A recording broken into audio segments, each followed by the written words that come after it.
how does gobbling activity wane when you start introducing hunter interactions? Hunter interactions potentially too early in the year. Does that cause the gobbling activity to drop just because of the introduction of hunters on the landscape? Because at the end of the day, I think one thing that turkey hunters care about the most is we want the turkeys to be able to breed. We want them to be able to have the next generation hit. So the more that we can be doing to understand the year-round biology of the birds and everything that drives them throughout their entire life, the better off we end up being in the end. Welcome to the Winchester Life Podcast. Through insider access to industry pioneers, first-hand looks at cutting-edge tech advancements, and the stories behind the scenes that have shaped the world of shooting sports and hunting as we know it, we'll dive into the sacred places like deer camps and duck blinds, talk about innovation and shooting tips with the world's best, while revisiting age-old traditions of hunting and shooting still alive in our country. I'm your host, Jason Brown, and welcome to the show.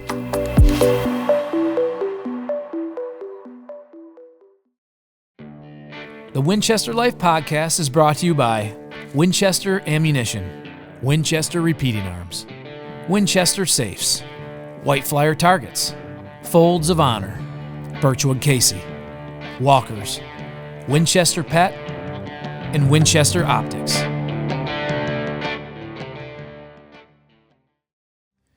The National Wild Turkey Federation has been at the heart of wildlife conservation since 1973, founded with a mission of restoring wild turkey populations across North America. At that time, there were fewer than 1.5 million wild turkeys in the United States.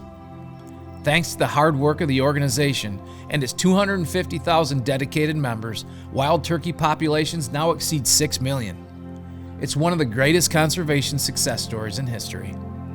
On this week's show, we'll sit down with Pete Muller from the NWTF and talk about everything from conservation stories, incredible spring turkey hunts, the NWTF Convention, and the history of the National Turkey Calling Competition, and dive into the importance of their partnership with Winchester since the inception of the NWTF in 1973. So we've got Pete Muller with NWTF. He's the Director of Communications with us today on the Winchester Life Podcast. Man, how you doing? I'm doing well, man. I'm doing well. It's a good time of the year to be rolling into. It is, man. Turkey season's upon us and creeping in here real soon. And, the NWTF plays such a vital role, always has, really, since the early 70s in, just the conservation of the wild turkey. You've been there for 10-ish years, right? Yeah, just right around 10. It's been a good journey so far. I tell you that my favorite part about working for the NWTF is that I'm just blessed to be able to help share, and my team's out there helping to share these great stories of really it's the volunteers, the partners, the members. Those are the ones that make all that work possible, and it's people that care about wildlife, care about conservation, care about our hunting heritage. Pretty good community to be a part of. Yeah, man. I mean, it's paramount. In my opinion, I mean, the wild turkey is probably the best conservation story we have to tell in our country, I think. When you go back to the origins of the NWTF, who started it? Why was it started? What's the history there? Man, you have to go all the way back to 73, and really what you're looking at back in those days is turkeys were still struggling. It's not like it is today to where you have huntable populations in 49 states.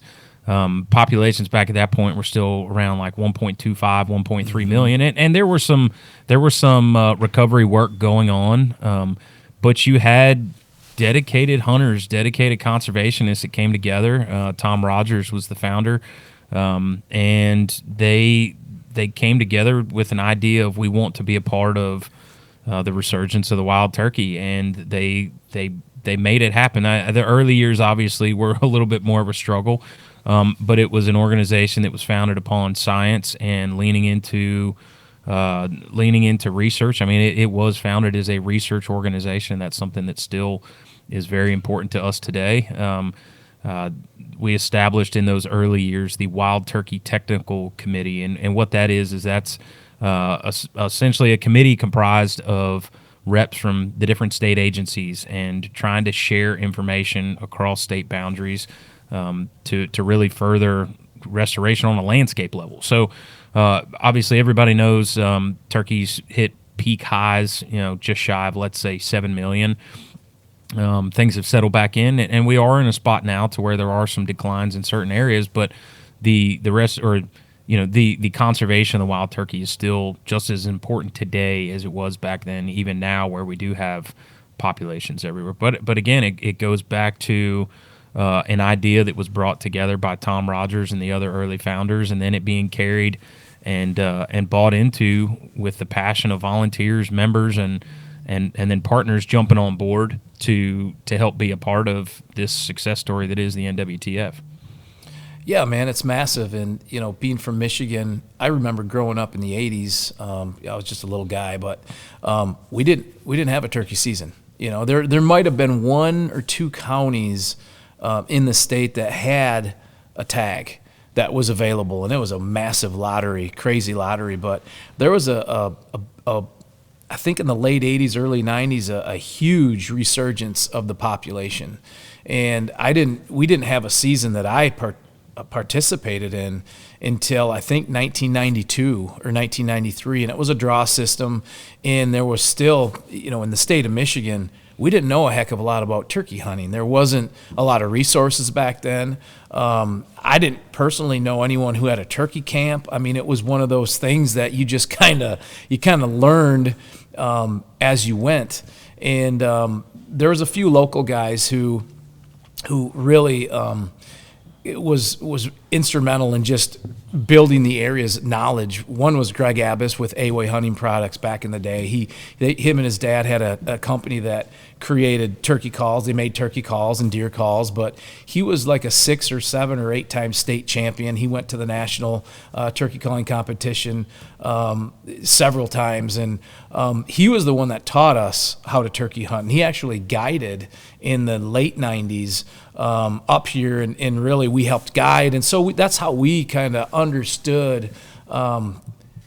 It was the school of hard knocks, man. Like, we were busting turkeys, educating turkeys left and right, and But what I'm getting at is the 80s and 90s. I feel like was a massive amount of growth in the population of the wild turkey across the country. Can you talk a little bit about that? Well, I'll actually just speak to Michigan just for a quick minute. The stories that you talk of, though, of when you were growing up, not many turkeys around. I mean, that was similar for me where I grew up in Delaware, and even in the late '90s, early 2000s, I remember chatting with folks in North Carolina. It was the same thing. But in Michigan, I reached out to our wild turkey biologist, or our district biologist that's out that way. His name is Ryan Boyer, and he's a fantastic rep for the NWTF in the region. And he spoke to just the work of the NWTF in that particular region. Michigan was already on the right track with some of the work that they were doing in the 50s and the 60s.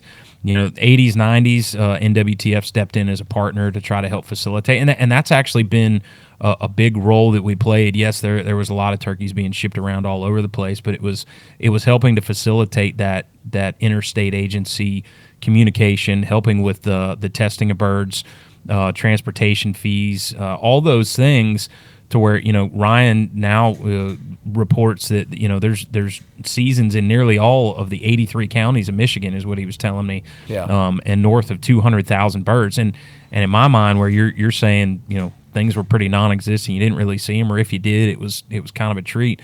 200,000 birds now is a boatload for a single state to be able to have a population like that. And I think it's a testament to, if you go back to those 80s and 90s, and even in in the late 70s, it was a different mindset amongst turkey hunters. And I think that we're all pretty good about this. Other than we all do want turkeys in our backyards, but if you go back to those early restoration days, there was a lot of birds being captured, trapped in somebody's backyard, and being shipped across state lines, trying to help reestablish populations all across the country. And it was a very non-selfish time, to where people said the greater good of the bird is the most important thing. And so I think as long as we can stay away from the dangerous side of man, I want turkeys in my own backyard again, and kind of reverting to that. I mean, we still have to be thinking on that landscape level as we continue to move forward with, research, habitat enhancements, things like that.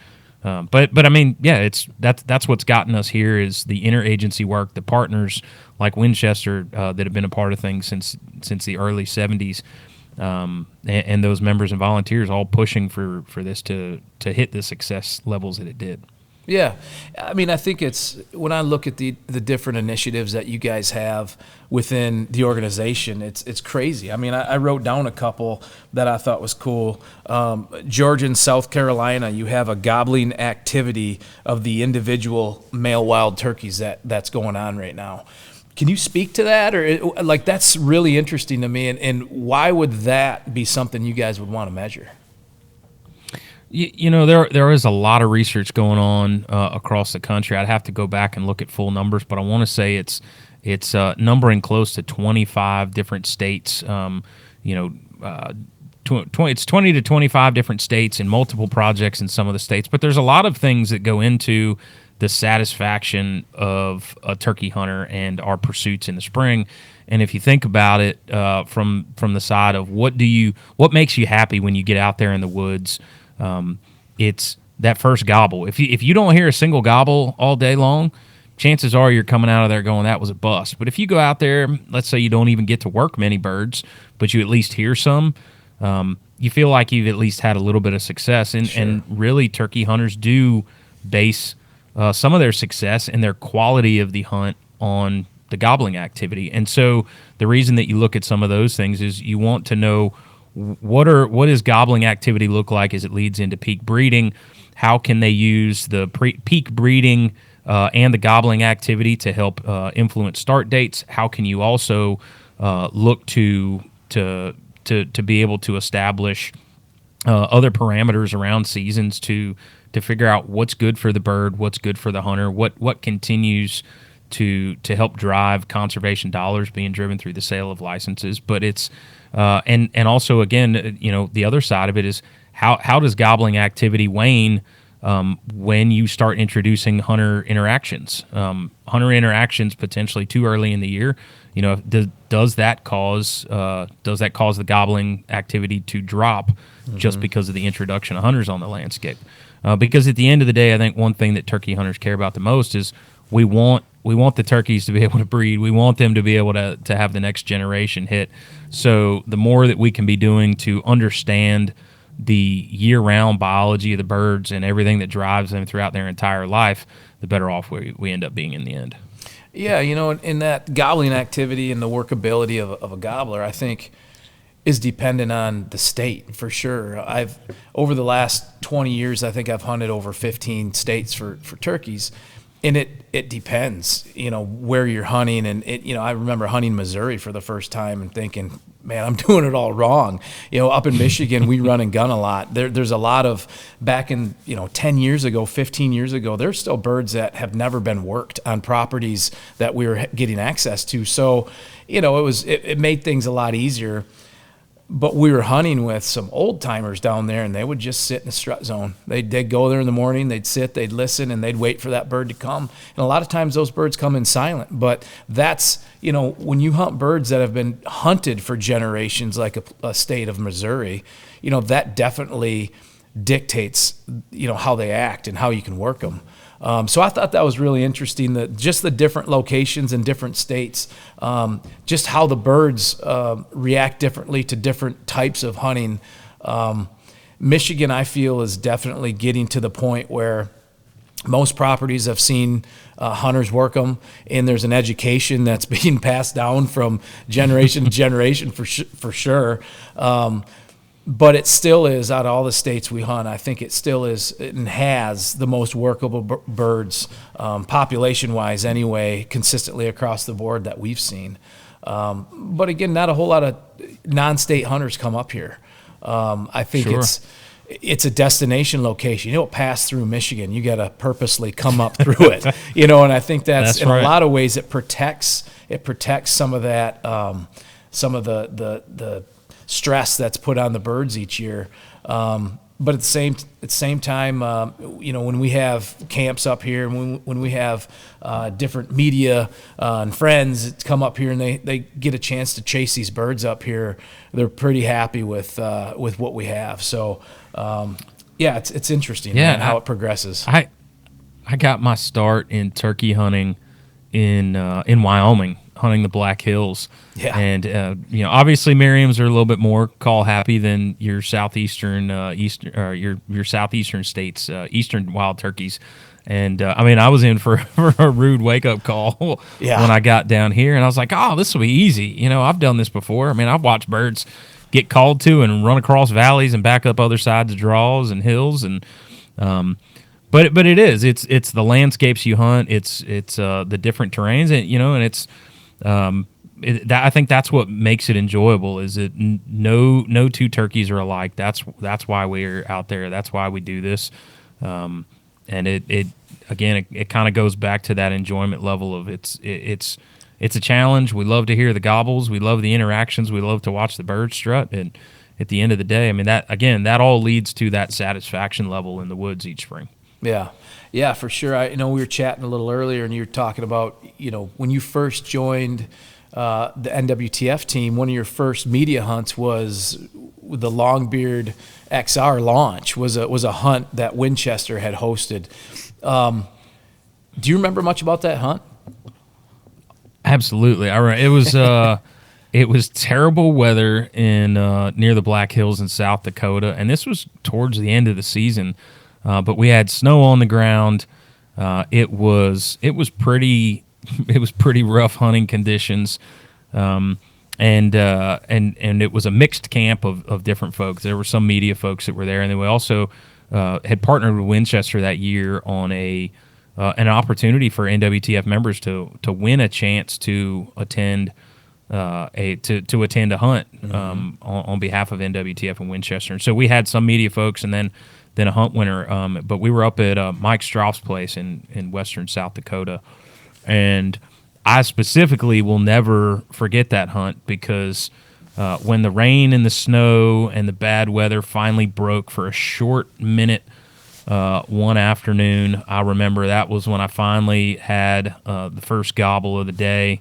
It was early afternoon, but I remember it was almost like the clouds opened up and a beam of light was shining down on this green field that we were sitting on, and this bird comes right into it from the backside of a hay bale, steps into that beam of light or that sunshine ray coming down, and he gobbles right there, and he was at about 35, 40 steps, and I had somehow bumped it was a Winchester SXP NWTF model, I think, but yep. it had the your standard rifle sights, but I had bumped the little riser that was behind the bottom or the back part of those iron sights. I've done that was that part before. of your adjustments. I've done it before, and I bumped it and lost it, so I ended up shooting right over that turkey's back. Yeah. And completely whiffed on it, and then watched him run away. And then we had more snow show up, and all flew back to Minneapolis a day early. Yeah. Because things were terrible. But it was a great opportunity to learn about the partnership with Winchester and all the things that we've been able to be a part of. And I think Winchester was a part of the very first convention that was all the way back in 1976. Yeah. Winchester's been such a great partner, and every year Winchester at the NWTF convention, they bring the veterans breakfast to everybody, and I've been to probably 8 or 9 of them in the last 10 or 15 years, and to me it's one of the best events all week there. You've been to a couple, I would imagine, over the years. Oh yes, I'll say that was one of the things that I really truly like about the NWTF Winchester. There is a passion for giving respect to country and our veterans and the people that have laid down their lives to fight for these freedoms that we have in this country, and it's on full display every year at convention in Nashville during that breakfast. Yeah. There's so much that goes into that, and I know it's appreciated by those veterans that do attend that particular event. Yeah, I've shed tears a couple times in that event. It's just an emotional thing when you see World War II vets that are, they stand up to come get their coin, and they're just getting up to the front, everything they can do, but they're doing it on their own. They're 98, 99, 100 years old. And it's just a unique time when you go through each war and they stand up and they all come and get their coin. What could you tell everybody what that coin is? I believe it's just a challenge coin. Obviously, I've never received one, not being there myself. But it's a special one done at convention. But it's similar to the same respect that you're going to find at any local banquet. We want to recognize those people because it's something that, again, the freedoms that we have here, the rights to own firearms, the North American model of wildlife conservation is all. Those are all things that make us unique to other countries, and I think it's something to be respected and honored through those processes. But yeah, you're right. I've heard plenty of stories in the mornings and seen it myself of people getting a little bit emotional, and it's a very easy thing to do when you're a part of a room or a part of an event where so many people are having respects paid to what that they've been able to sacrifice, and there is the moment of silence for all those that have given that ultimate sacrifice for this country. Yeah, it's a humbling event to be a part of every year, and it's right out of the gate. I think it's Friday morning, I believe, is when it is, usually at 7:00, and there's hundreds of people that take part in that breakfast. I think it's Saturday mornings. Is it Saturday morning? There's always a bunch of events. I think you're I've right. been doing these for 10 years. 10 years, but there's we switch things around every now and again, just to keep people on their toes. Yeah. So it's early in the morning one of those days, and it's well worth getting up for sure. 100%. Yeah, so 50 years. 2023 was 50 years for the NWTF, and you guys in Winchester and Mossy Oak put out a commemorative box. I love the way that Winchester leans in to the NWTF, and they almost seem one and the same at this point. And I know they're up over. I think last year they were. Was it last year or 2 years ago? I think last year they were the. I have it written down. They were corporate sponsor. Corporate sponsor of the year. Yeah. Mm-hmm. Yeah, and I think they've donated well over $1 million now.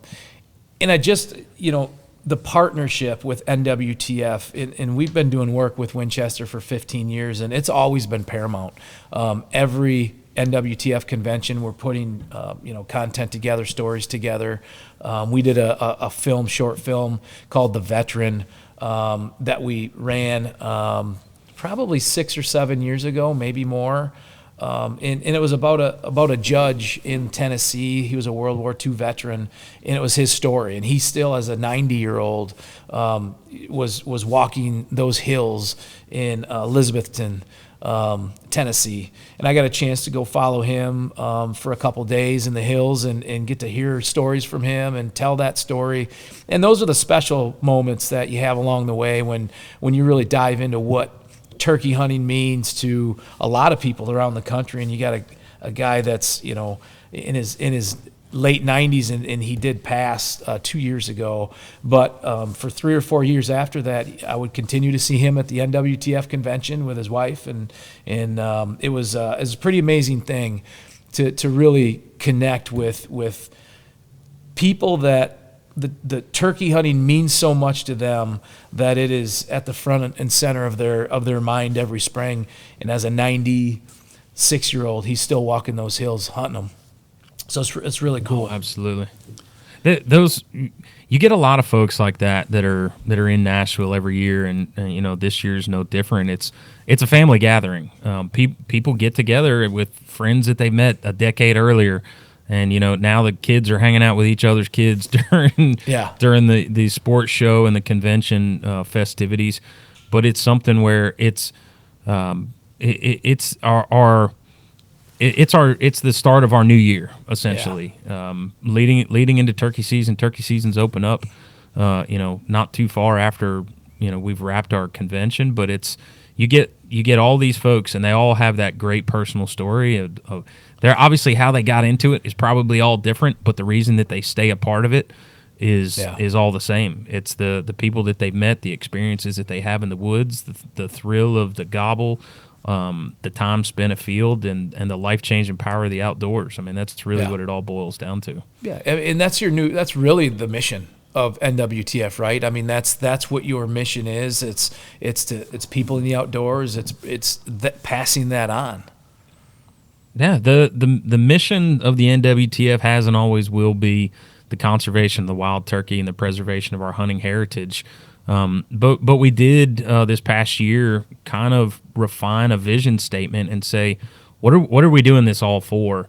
And it really is when you realize like what is happening because of our mission. Yeah, there's healthier habitats, there's healthier wildlife populations, there's cleaner water in parts of the country.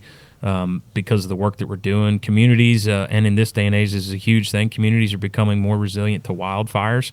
But at the end of the day, we are bringing people together, and I think that's apparent if you've ever been to a convention or you've ever been to any Jake's event or a wheeling hunt or any of those types of things, even just a regular old banquet. We're bringing people together because everybody understands the power that there is in the outdoors, and it truly is life-changing. So that is the vision statement. It's a nation united through the life-changing power of the outdoors, and most folks that we share that with, they find it to be pretty powerful. They go, man, I never thought about it like that, but that is spot on.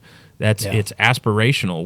We are making a difference for today's generations and generations to come through the work of turkey hunters and wildlife conservationists. Yeah, I mean, that's a pretty big thing to be a part of, and I think that's why our members and volunteers and partners, they all latch on to the NWTF and they go, we want to be a part of this. It's bigger than just turkeys in the woods. Yeah, it is, man, and I think you feel that. Like I always tell people that haven't been to the NWTF convention, you haven't experienced a show like that before. It's the camaraderie. There's a energy, a crazy energy every single day that's part of that convention. But there's a certain brotherhood. It's hard to explain. Turkey hunting it's different than deer hunting. It's different than waterfowl hunting. And even though you get a lot of waterfowl and deer guys that are at that, I mean, it's got everybody. It's not just turkey hunters. But there's a certain brotherhood that exists in the turkey hunting community, and you can feel it when you go there, and you can feel it with the way that the events are set up. There's specialized events, and there's historical, it seems like mile markers when you go in there. Like you have the turkey calling competitions, you have the taxidermy competitions, you have these things, the call making competitions. They're all there in. You look at the winners, and some of the biggest names in turkey hunting when I grew up, Walter Parrott, Dick Kirby, Ricky Joe Bishop, Mark Drury. These guys are legends in turkey hunting. And when you see their names enshrined as the senior division champion of the turkey calling competition, there's something to that. You don't have that necessarily in deer hunting.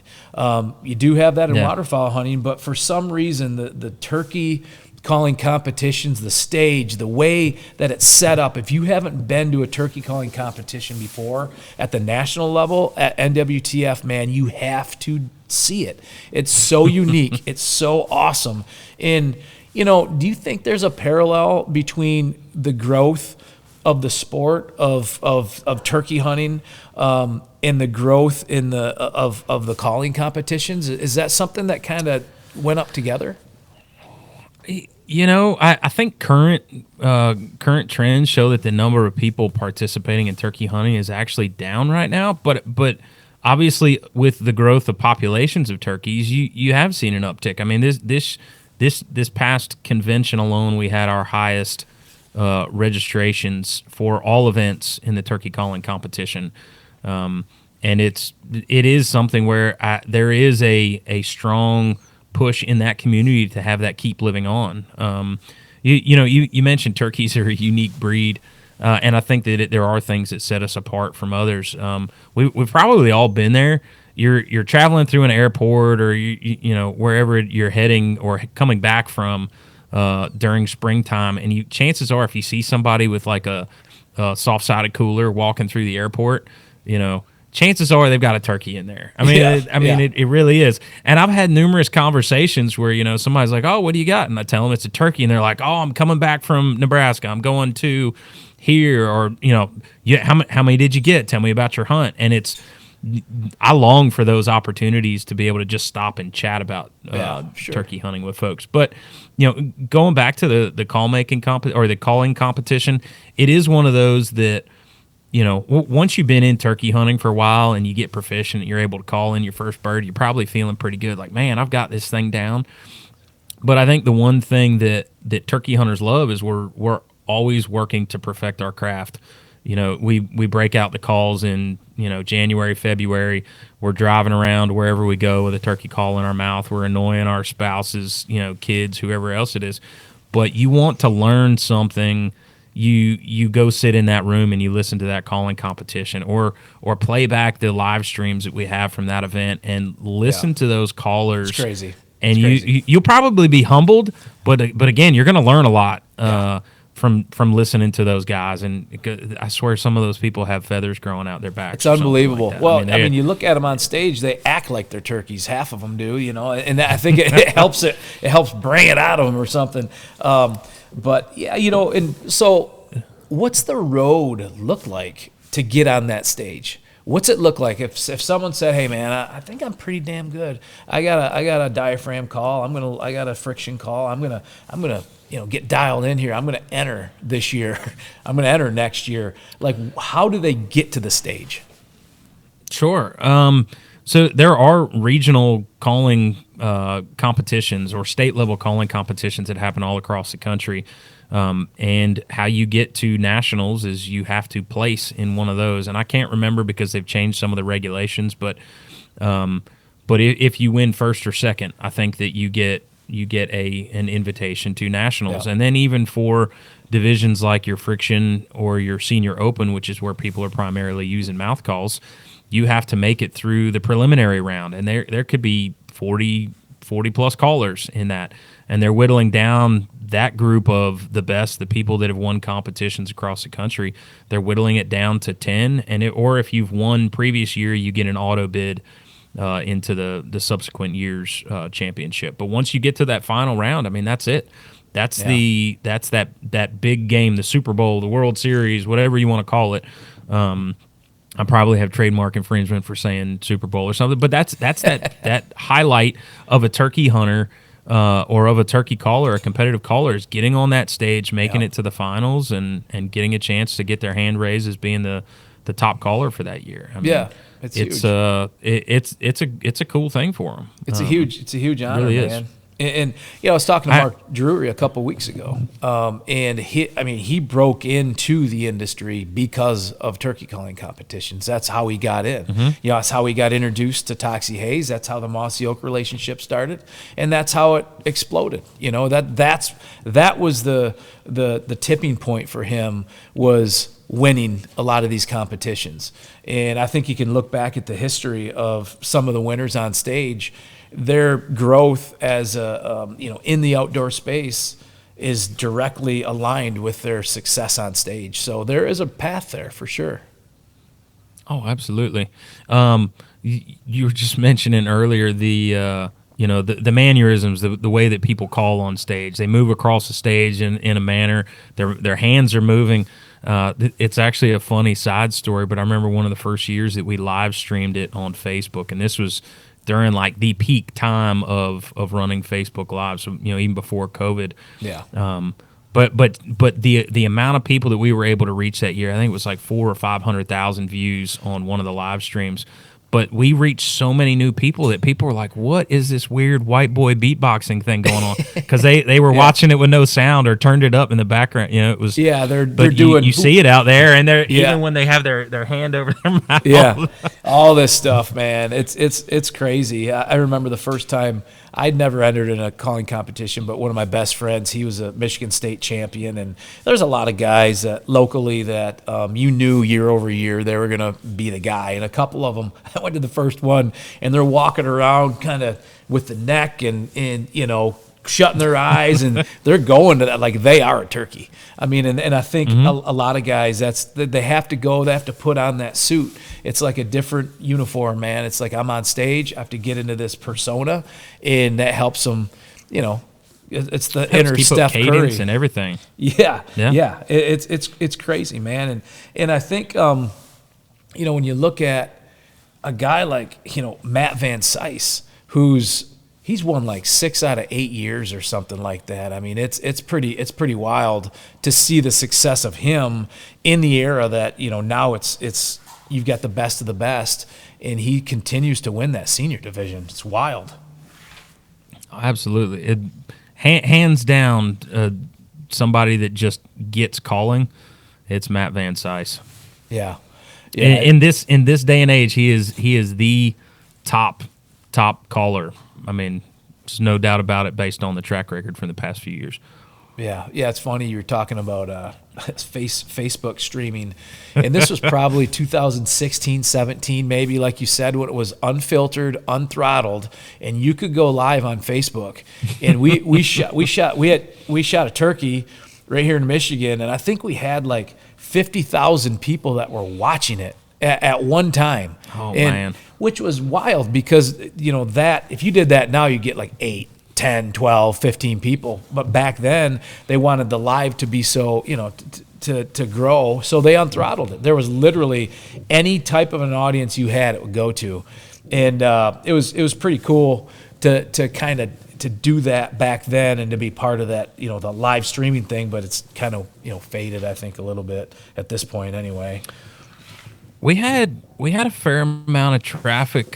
We live streamed the calling competitions on TikTok this past year. Okay, there you go. And obviously, you know, TikTok is one of those platforms that unthrottled. Who knows what'll happen with it? Obviously, but yes, It's unthrottled. And I think on one of our competitions, we ended up with 40,000 views of a totally different demographic of what we would normally deal with. Yeah. And so there's always new ways that I think if we can put out the media behind turkey hunting and the turkey hunting culture that all feeds into wild turkey conservation, because at the end of the day, I mean, these guys that are calling, they're conservationists. This is just a part of how they contribute to it. They're supporters of the NWTF. They're turkey hunters. But, you know, at the end of the day, everything that the NWTF does through its partners, members, volunteers, it's all leading back to wild turkey conservation. So if you can push that, you know, all those different aspects out to new audiences on TikTok to where they go, I get it. They're not just out there pulling triggers on birds. Yeah. You know, this is a lifestyle for them, similar to other things. We're putting some good out in the world. Absolutely, man. So the history of the convention, when did that start? When did the convention kick off? First convention I think was 76 in Hershey, Pennsylvania. And so we're actually getting ready to come up on our 50th convention. That'll be next year. But it again was something that was centered around calling competitions, business meetings, things like that. I'm honestly not too sure about the sports show side of it, but honestly, that particular portion has grown. There's the convention as it is today is almost 2 events in one. It's the celebration of our members, volunteers, partners, and all the mission successes that we've had in the past year. And then it's also that sports show floor, which is, you know, one of the first consumer shows that people get to go to. And again, it's right on the edge of turkey season to where they get a chance to see new products, see new releases, you know, meet with the hunting personalities that they like, sit in seminars, all those things that really invigorate folks to continue another year of mission delivery and also just get really hyped for turkey season. I mean, you guys actually had new product to show off this year as well. Yeah, so. Yeah, we've got Longbeard TSS. And did you hunt with it last year at all? Did you get any in your hand? I did not. I did not get a chance to hunt with any of it. It's wild, man. I mean, it's a TSS shot, right? You get 3 or 4 times more pellet downrange. They're 9 shots, so you can fit more in the shot shell itself. But it's heavier, denser. more penetration. But yeah, I mean, there should be a lot at the show this year at the booth. They'll have Longbeard TSS to buy. And it's a big one for them. I know last year we kind of up here we hosted a media event, and we pattern boarded Longbeard at 20 yards, 30 yards, 50 yards, 70 yards, the TSS. Couldn't believe it, man. You know, and Longbeard XR alone is, I mean, hell, you feel like that's all you need. But then you get into this, and it's like, wow, you know, at 70 yards, I can make something happen. But it's not necessarily the distance for me. It's the sub gauge conversation where you can put a 20 gauge, 28 gauge, a 410 now, you know, for younger shooters. It's about maneuverability a lot of times, as you know, when you're sitting against a tree and that bird comes into the right, you get a younger hunter that's, you know, running a 20 gauge or a 12 gauge, you know, and maybe they can run a 410 and it's effective to 30 yards. That's something that is a game changer, I think. So yeah, I mean, even for the run and gun guys, you know, if you could carry around a 20 gauge versus a 12 gauge all day as you're humping it through the hills and hollers of whatever state you're in. Yeah. At the end of the day, that little bit of weight difference makes a whole lot of difference on your enjoyment for the day. Oh, it's massive. So. It's massive, man. So yeah, I mean, there's a lot of those exciting things that happen, and you've got, you know, lots of partners year over year that have booth space there, and you can hardly walk through the aisles, shoulder to shoulder. You get there a little early, and the wave kind of goes from front to back. But it's definitely it's a place that you want to be a part of, and if you're a turkey hunter, you got to go to it. Very cool. Yeah. Quick question, going back to the TSS real quick. Yeah. That you guys have. I know that what made the Longbeard XR, you know, extremely effective was the shot lock technology that, you know, kept. It was that resin that kept the pellets all together further down range. Is that utilized in the TSS? I haven't had a chance to shoot it. I don't know, but. But I'm excited to learn about it. I shouldn't speak. I'm not the expert, but I don't think it is, because I think what happens is there's the 9-shot is so small, it's all compressed into each other. Because I think the difference with the Longbeard XR is when you pour the compound in there that hardens and keeps that shot tight when it comes out of the end of that barrel. I don't think that's needed with this new TSS. I think you're jamming, they're so small, the 9-shot, and you're jamming them so tight, I don't think there's a lot of gap. But I gotcha. Yeah, but yeah, I might have to cut that part out. It'll be something to test. Sure. Yeah, I'm pretty sure that's right. Yeah, I wasn't sure whether it was buffered or whether it still had or whether it still had the shot lock stuff in there. But you could be right on it still has the shot. Yeah. You can't get enough. You can't get enough of that compound that hardens in between the pellets for it to really make a difference. I'm pretty sure that I think we cut one apart and looked at it. I don't think there was, you know, when that shot comes out. Did it have a white powder? No, that's that micro Grex. No, there was no white powder. So, we've cut a lot of those together before, and it's just like rock candy. It's like shot is inside rock candy is what the XR looks like. No, but in the TSS, you said it wasn't any white powder, no buffering. No, I don't think there's any of that. No resin. So let's get back to some NWTF initiatives, and I know you talked about Habitat for the Hatch initiative that you guys are kind of looking into. What is that? So one of the things just overall that the NWTF is trying to push is landscape level change. And so, you know, we have a couple different initiatives. Habitat for the Hatch is one that is primarily focused on southeastern states. And what we've done is we've looked at areas that have that have more shared, properties of landscapes, more shared issues and things that they're facing. And so our southeastern states, and this is beyond the work that we're doing on a regular basis, you know, the stuff that the state chapters are funding, but we launched our Habitat for the Hatch initiative to impact 1 million acres of nesting and brood habitat that are in close proximity to each other. You listen to the researchers out there. You listen to the insights that come out of reports from state agencies, and there's a lot of things that could be potentials for declines in certain areas. But at the end of the day, a lot of it can be fixed by having good habitat. And for turkeys, it requires a patchwork of habitat. So you can't have all brooding and nesting habitat. If you have that, then you're missing out on other crucial needs that birds have. So it's how do we figure out to help ensure that early survival of the birds, increase nest success rates, increase the amount of poults that hens are able to carry, into the fall months.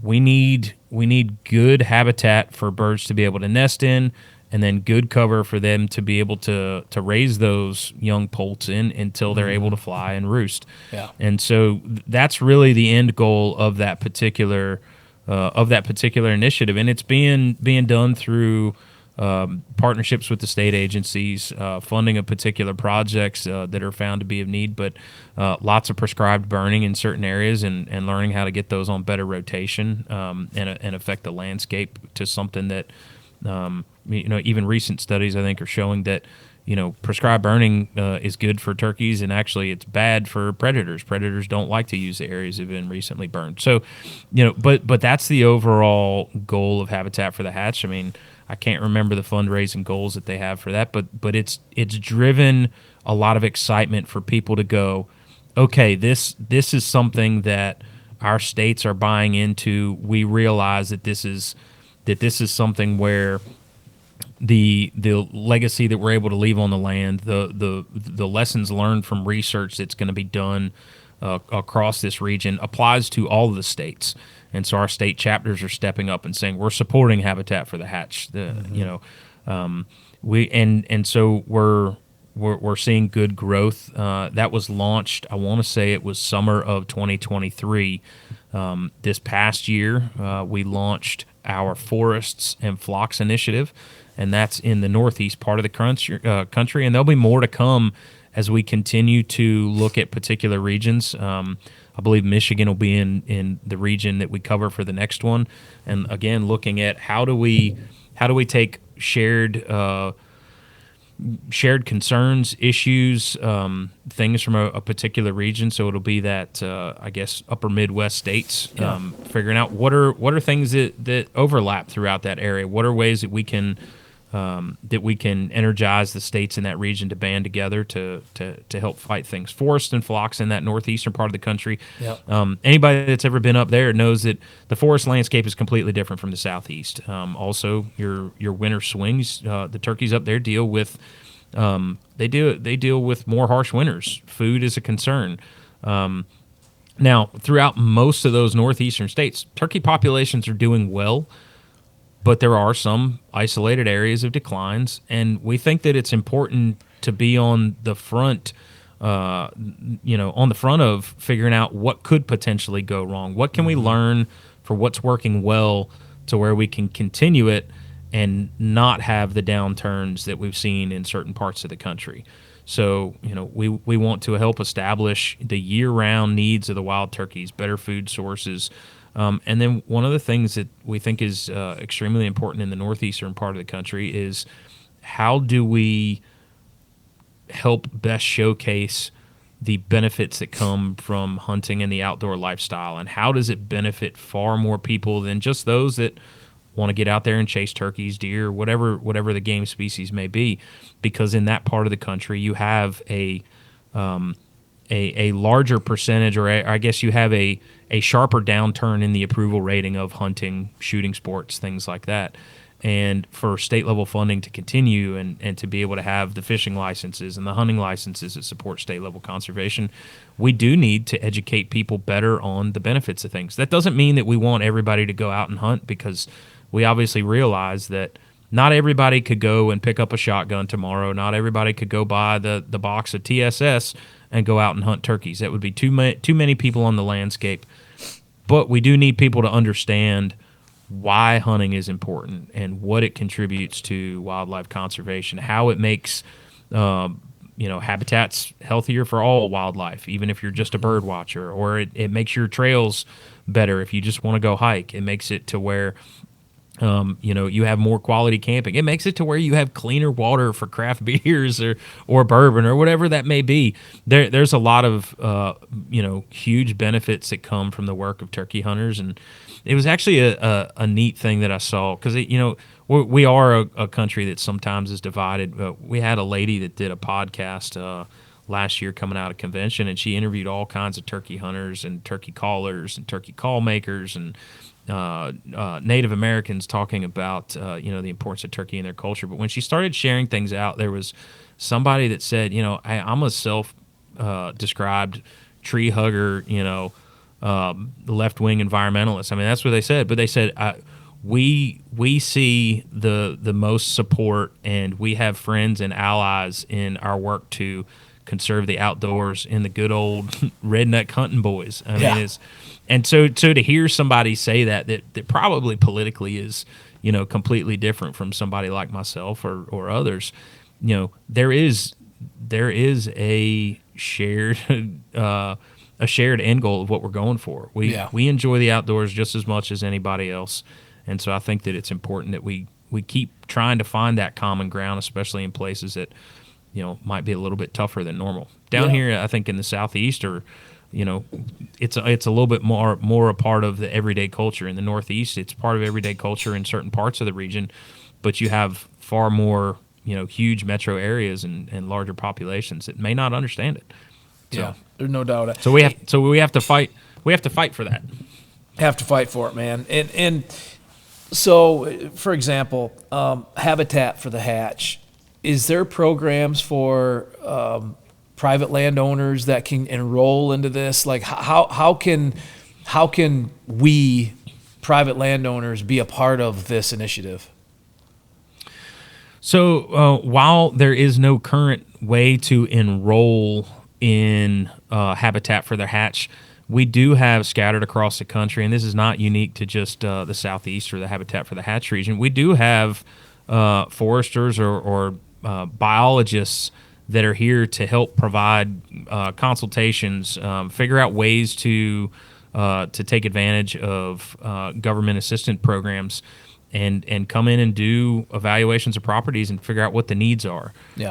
And so, I think even beyond that, it's us continuing to put out the resources around what does a healthy habitat look like, or what are the things that you should be taking into consideration. And we are trying to help push that out through our district biologists across all regions, but also educating people on what we have to get better about communicating with our neighbors. You hear it all the time. People say like, "Oh, I have turkeys at certain times of the year, and then other times of the year they're completely gone." And so it's you have to look at not only your own property, and I have a very, very tiny lease here in South Carolina that I hunt just for deer, but my amount of property that I have is not holding turkeys all year round. Turkeys, their range is too big, and so it's figuring out what are my neighbors doing, what type of habitats do they have, how can we all be working together to make sure that for all wildlife we're on the same page. So and furthering that communication, that's a good thing to be discussing. It helps with expectations of what can we do for the betterment of all the species that we might be chasing on our properties. Yeah, man. Amen. I think it's imperative, and I just love the different initiatives. There's so many that you have. If you go to the website, you can see NWTF website, all the different programs and initiatives you guys have going on across the country. It's you're definitely the membership dollars at work right there, and the donations at work, man.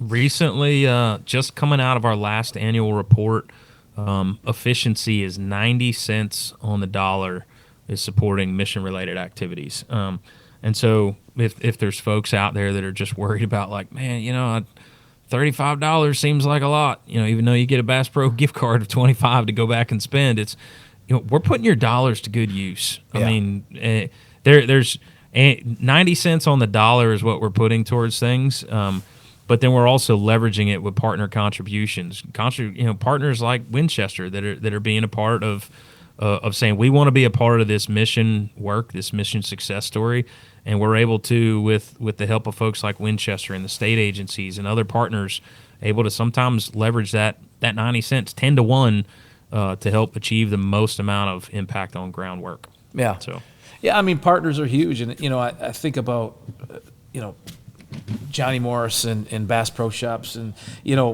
the Winchester Museum now is on the move. So the Winchester Museum has been at the headquarters in South Carolina for a number of years.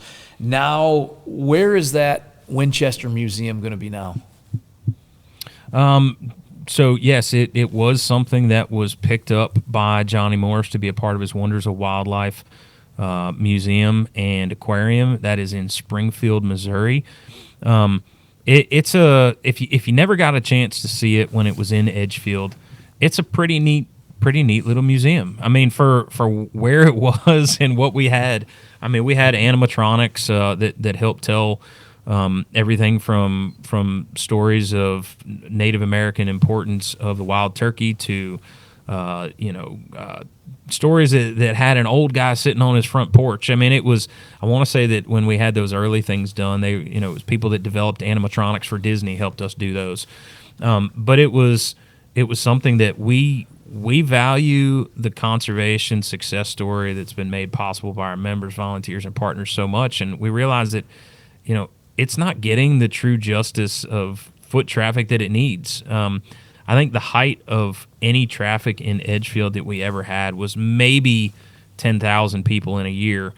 And the vast majority of that was kids that came and saw it on field trips. Through being a part of Johnny Morris's facility in Springfield, Missouri, they have annual traffic that touches on 1 million visitors in a year. Yeah. I mean, that's a lot of people that have the potential to learn the history of the wild turkey. It's insane there. If you've been through it, not just for kids, for everybody. So to have this plugged in to that, to the Wonders of Wildlife Museum is, I think it's a huge deal. And is there a time frame when that's supposed to be all set up and ready to go? That I don't know. I know that that they've had a chance to come and take a look at all the exhibits that we have, the historical calls, the Forest Service helicopter that sits in the corner. It gives people a chance to sit in it and basically feel like they're riding and helping out with a prescribed burn. But they've taken a look at all the pieces, and I think now it's just a matter of where will it end up. Do they have the room right now to house all the pieces that they want, or do they have to build out a new wing? And the answer to that, I don't really know. But we'll try to keep people posted, because we know that the success story of the NWTF and turkey conservation is a super important thing to our members, and we want to make sure that they're a part of knowing the process of where it's going to be to where they can go see it. And that place is absolutely massive. You need more than a day to make it through all the different exhibits that they have there. I mean, between the aquarium, between the I can't even remember. It's the conservation museum side where you start out in the theater and then you work all the way through, seeing almost every North American game animal and then some African game animals. And then you have the archery museum on the other side, and I'm pretty sure that, I mean, it's massive. And you have to walk through the store, so you may end up buying something. You might end up buying, but it's an experience, and I think we're excited to be a part of it. So I think so. There's over 1,000 different chapters, I think, across the country now, NWTF chapters roughly. How can, outside of paying their $35 a year, how can you get more involved in that? What's the best way for somebody to get involved with the NWTF? Oh man, there are so many ways. Maybe this is because I work for the organization, and I like to think that us as turkey hunters, we want to do what we can. $35 is the easiest thing you can do, is just become a member, and then you can sit back and you get a magazine, and you know that your money's going to good causes. But if you've ever been to one of the events where it's kids, it's wounded veterans, it's adult hunters that are getting a chance to try this out for the first time, or it's some sort of banquet that's going on, jumping in at that next level and becoming a committee member or being a volunteer of these things. I went last year and helped at the Jake's Hunt of a Lifetime here in South Carolina. I videotaped the whole thing for the state chapter as well, and put together a little short film. But seeing the smile on these kids' faces, and this is where landowners donated their properties to let kids get first crack at killing turkeys, even if it was like that's their spot. And one landowner said, "Man, I don't ever let anybody hunt this, but when you told me that there was a chance for a kid who had never shot a turkey before to get one, I'm willing to do that." So it's but those events take a lot of people to put them on. There's the people that are mentoring the kids. There's the people that came out to make sure that all the kids were safe at the gun range, firing their ammunition, down range, and making sure their guns were patterned. Making sure that one of the kids had a choke tube in his gun. He came out there, no choke tube, so we outfitted him with a new gun just for the duration of the hunt. Teaching them the basics of calling, people helping to make meals. You name it. And again, those landowners that donated their prime hunting properties. There's so many ways to get involved, and the easiest thing is reach out to that local chapter and just go, I want to do more. Where are the needs here, and what can I do? And I think most of us that are involved in the outdoors, we have some sort of skill that we could share with that next generation, whether it's teaching them how to turkey call, teaching them some woodsmanship, teach them how to be a better turkey caller, a turkey hunter, helping out whip up some grub for one of these events, or if it's people like me, maybe you just help shuttle people back and forth. You're good at driving a transfer van. Who knows what it is. Yeah. But there's definitely a need.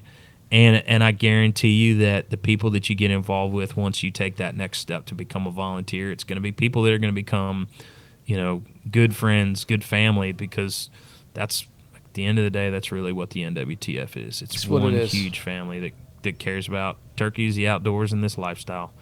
Can't say it enough. Amen, man. I know we're proud to be, a lifelong partner basically with you guys at NWTF, and, as the Winchester, as we continue to do things in conservation, I think the NWTF is one of those that we're extremely proud of, and I know, I hope you guys are proud of that partnership as well. Absolutely, we are. We're thankful for the partnership that we've been able to have for quite some time now, and look forward to continue to working forward for the benefit of the wild turkey long into the future.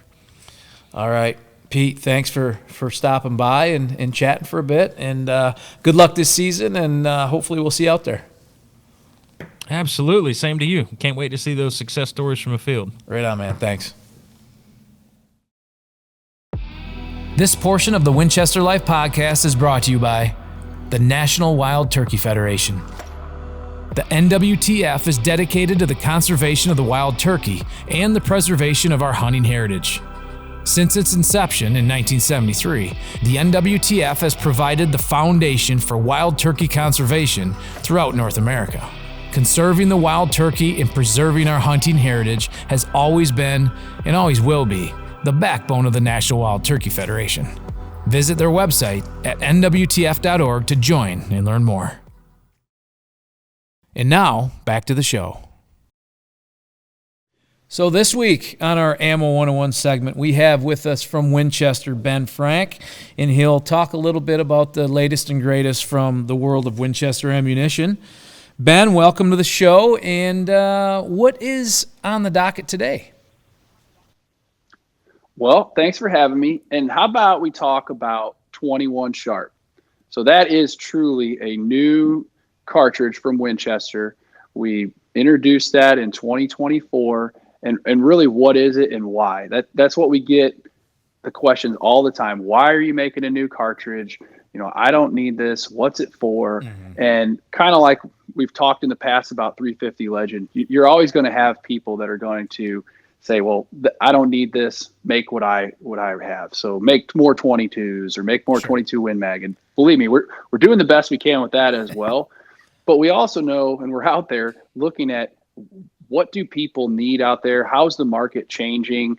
And sometimes that could be very specific to a region, kind of like you think about how straight wall cartridges started. Sure. But when we're talking about 21 Sharp, where that kind of started was with us just looking at, okay, we see this lead-free trend kind of creeping into pretty much all facets of ammunition. Right. And rimfire is one of those where especially 22s are a little more difficult to get something that shoots accurate out of that 22 long rifle system. And if you look at a sectioned bullet on a 22, there's actually like a heel on there. So that, Sure. that rim that's around the outside actually sits over the top of the outside of the shell case. And then the bullet has a heel. Well, when you start talking about solid copper or jacketed bullets, that becomes more difficult. It's not impossible. I mean, other people have done it, but it's very difficult to do. And typically your accuracy is not very good. I mean, we've tried and tried, and it's like, you know what? Maybe we're looking at this the wrong way.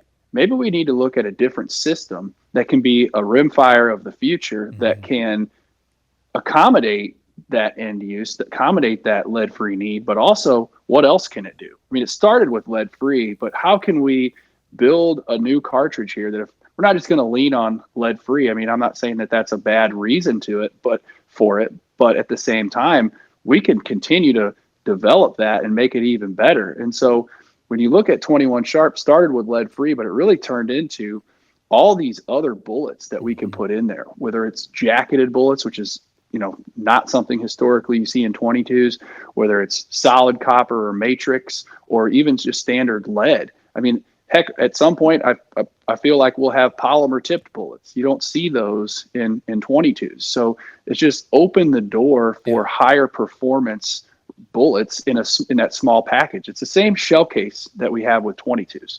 So that cost effectiveness that you see with 22s is going to be there. Yeah, I think for me, that's probably the most interesting part of what makes 21 Sharp so unique. And back in, I think it was March or April, we went out into Nebraska to some writers came in, some media, and we shot prairie dogs at a distance with 21 Sharp. And, I think since then, I'm sure it's everywhere. At the time, there wasn't a whole lot of it being made. We didn't even have like the real boxes. They were just printed boxes, and now I know they're on the shelves and stuff. So what about 21 Sharp have you gotten from a feedback, consumer feedback? How's that been? Yeah, so far it's pretty early on. I mean, there's only not a ton of rifles or ammo that are out there yet. I mean, when we launched it, Savage started delivering rifles and we started delivering ammo. And a lot of times it takes a little time for that stuff to kind of filter into the end user and for that feedback to get to us. Winchester is also going to be building rifles here soon as well. But so far it's been great because, again, it kind of lives up to that accuracy story. So, for instance, a lot of times when we're shooting things with 22s, a lot of times we're shooting them at 50 yards. We're shooting things at 100 yards now and seeing how that performs with the 21 Sharp. And that just makes it that much more capable and fun, right? Yeah, so anytime you can shoot a little bit further, whether that's for shooting at targets or shooting at some kind of game, it's fun to do. And like you guys, you saw the capability of it on prairie dogs, which historically you really wouldn't probably shoot a 22 at a prairie dog because you're not going to have that much distance out of it. Yeah, right? You're looking at like a 17 probably, or something similar, a 223 or something similar. But yeah, we had great success out there with the 21 Sharp, and I think there was a little bit of I was a little surprised at how efficient it was up to, like you talked about, that 100-yard range. So yes, for me, it's the real cool factor is like sorry to interrupt you, but the cool factor is those, like the jacketed hollow point bullets for me. I mean, it is cool with the lead-free aspect, and those are great products, but that jacketed hollow point for what it's capable of doing versus any other 22 bullet that's out there. I mean, that's when you start drawing those comparisons. I mean, I think that's one of the things that's hard for us as a company is we do the best we can with putting as many specs on a sheet of paper, right? These kinds of things are the way for us to really kind of drive home the reasons why and how it's different. And it's really how you compare it, right? So when we're saying like we're comparing this is similar or reduced cost versus 22s or similar cost, we're comparing it to like bullets. Like, so when people compare lead-free products to a solid lead bullet, that's not really what we're talking about, right? Because if I'd ask anybody to go out there and look at what lead-free rimfire costs on 22s, and it's more expensive than your standard lead. So that's kind of where we're coming from with that. But when it comes to like performance in gel or something along those lines, take that jacketed hollow point bullet and compare that to your standard just lead round nose bullet on a 22, and you're going to see a pretty significant difference there. Yeah. Well, I'm excited to, I don't have a 21 Sharp in the arsenal yet, but looking forward to adding that in the gun safe here soon, and I can't wait to hear more about 21 Sharp and get more feedback from you guys and what the consumers think. So, Ben, appreciate you stopping by. Hey, thanks, man. More guns in the safe, the better. That's for sure. The Winchester Life Podcast is brought to you by Winchester Ammunition, Winchester Repeating Arms, Winchester Safes, White Flyer Targets, Folds of Honor, Birchwood Casey, Walkers, Winchester Pet, and Winchester Optics.